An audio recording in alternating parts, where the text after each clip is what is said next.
The South resisted desegregation with legal and illegal delays. It would take years before the Supreme Court's decision would be implemented in any meaningful way, but it had one immediate effect. I think that the greatest impact of the Brown decision was on the black community itself. It was a statement to the black community that they had a friend, so to speak, the Supreme Court. And so it emboldened the communities of blacks around the country to move forward, to secure their own rights. The change began slowly, especially in rural areas. Blacks knew they could still lose their livelihood or their lives if they pushed whites too fast. But step by step, the change began, first with small acts of personal courage. In September 1955, an old man named Mose Wright took that remarkable first step. His story starts at the Tallahatchie River in Money, Mississippi. Here, the body of Mose Wright's nephew, Emmett Till, was found, way down in the waters.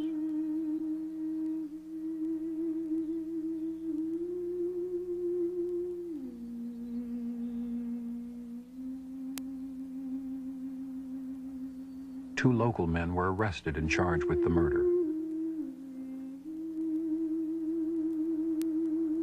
They were white. Emmett Till was black.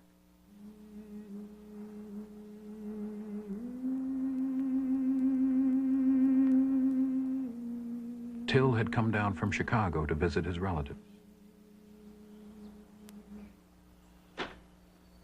This is Mose Wright. I am the uncle of Emmett Louis Till. Sunday morning about 2:30, someone called at the door. And I said, "Who is it?" And he said, "This is Mr. Bryant. I want to talk with you and the boy." And when I opened the door, there was a man standing with a pistol in one hand and a flashlight in the other hand. And he asked me, did I have two there from Chicago? I told him I have. And he said, I want the boy that done all that talk. And they marched him to the car, and they asked someone there, was this is the right boy? And the answer was, yes. And they drove toward Money. And I found out about it 9:30 Sunday morning. I was in bed.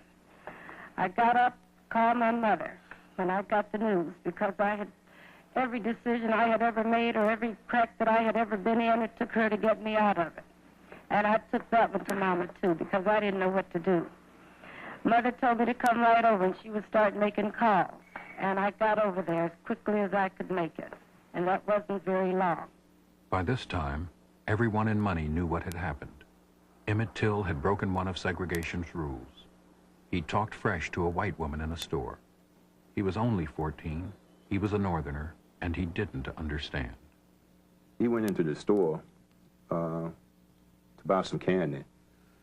Before we went in, he had showed the boys around his age, he had some picture of some white kids that he had graduated from. That was, female and male. So he told the boys down there, they got around the store, must have been around about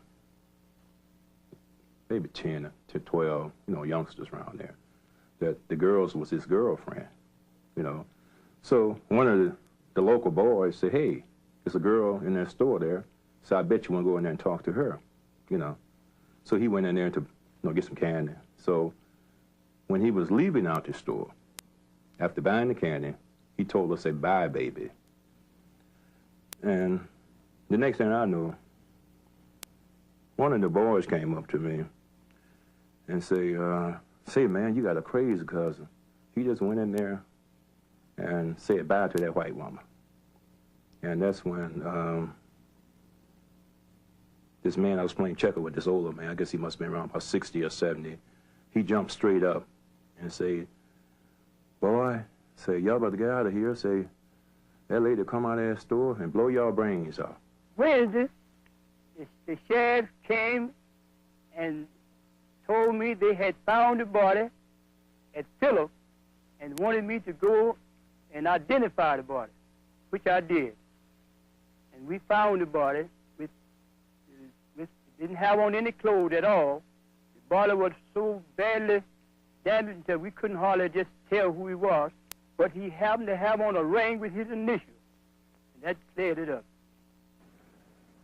The body was shipped home, back north to Chicago, where Mamie Till Bradley insisted on an open casket funeral. So all the world can see, she said, what they did to my boy.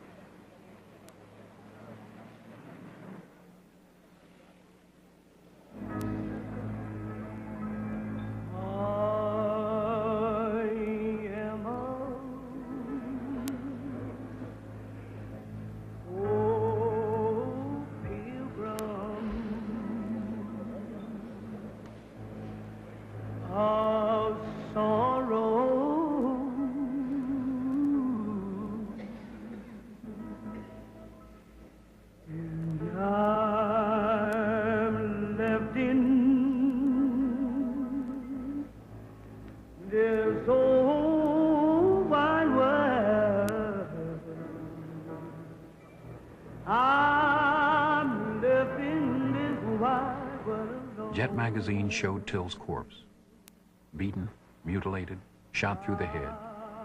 A generation of black people would remember the horror of that photo. No, for tomorrow.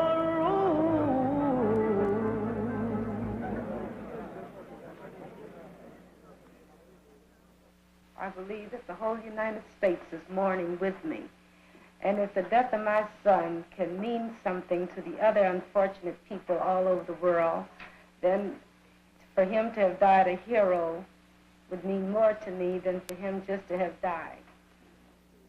Roy Bryant, husband of the woman in the store, and J.W. Milam, her brother-in-law, were arrested for the murder of Emmett Till. The trial was held in nearby Sumner, Mississippi.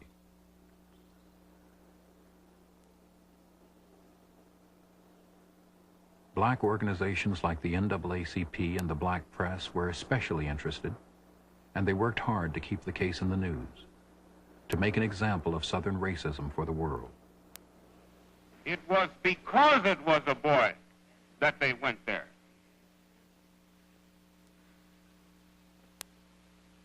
They had to prove that they were superior.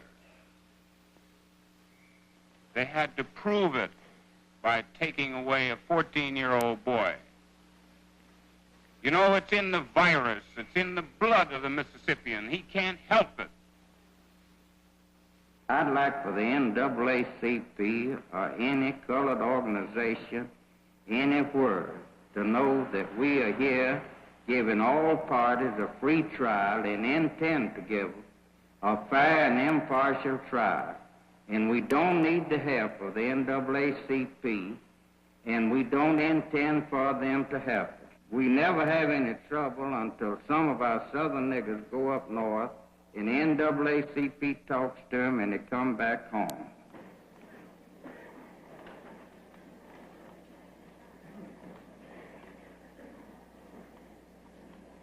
I had covered the courts in many areas of this country, but the Till case was unbelievable. I mean, I just didn't get the sense of being in a courtroom.